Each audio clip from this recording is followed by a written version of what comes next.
आमचे एकनिष्ठ भारतीय जनता पक्षाचे आणि आमचे माझे कार्यकर्ते संजय कंखरिया यांनी परवा पाटोद्याला स्वतःच्या शेतामध्ये गळफास घेऊन आत्महत्या केली। त्याचं कारण असं आहे की काही लोकांकडून त्यांनी पैसे घेतले होते, खाजगी लोकांकडून, खाजगी सावकारी करणाऱ्या लोकांकडून त्यांना 5 पट माघारी दिले तरी ते पैसेच मागत होते, अभद्र बोलत होते आणि त्याचा अपमान करत होते।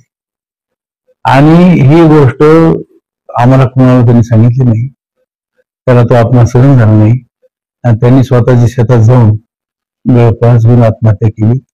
पण नंतर असं लक्षात आलं की पाटोदा शहरामध्ये मोठ्या प्रमाणामध्ये खाजगी सावकारकी चालते, अनेक लोक तंग झालेले आहेत, काही लोक गाव सोडून गेलेले आहेत, काही लोकांचं वेगळ्या स्थलांतरित झाले, नगरला स्थलांतरित झाले। गरीब माणसं या खाजगी सावकाराच्या विरोधात भांडू शकत नाहीत। हे दादा लोक आहेत, ते गरीब आहेत, म्हणून ही गोष्ट सगळ्या जनतेला समजावी, हीच गोष्ट बीड एसपीना समजावी। एसपी साहेबांशी मी स्वतः फोनवर बोललेलो आहे। म्हणून मी निर्णय घेतला की पुढच्या आठवड्याच्या एसपी मुंबईला जाईल, त्यावेळेस सविस्तर आष्टी, पाटोदा, शिरूर, कडा या ठिकाणी जी खाजगी सावकारकी चालते यांच्या विरोधात लेखी तक्रार करणार आहेच। मुख्यमंत्र्याला विनंती करणार आहे की याची चौकशी करा।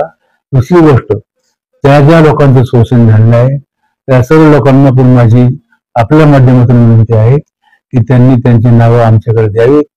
आम्ही त्या सर्व गोष्टीची चौकशी करण्यासाठी संबंधित एजन्सीना म्हणजे एसपीना किंवा मुख्यमंत्र्यांच्या कार्यालयाला सांगू।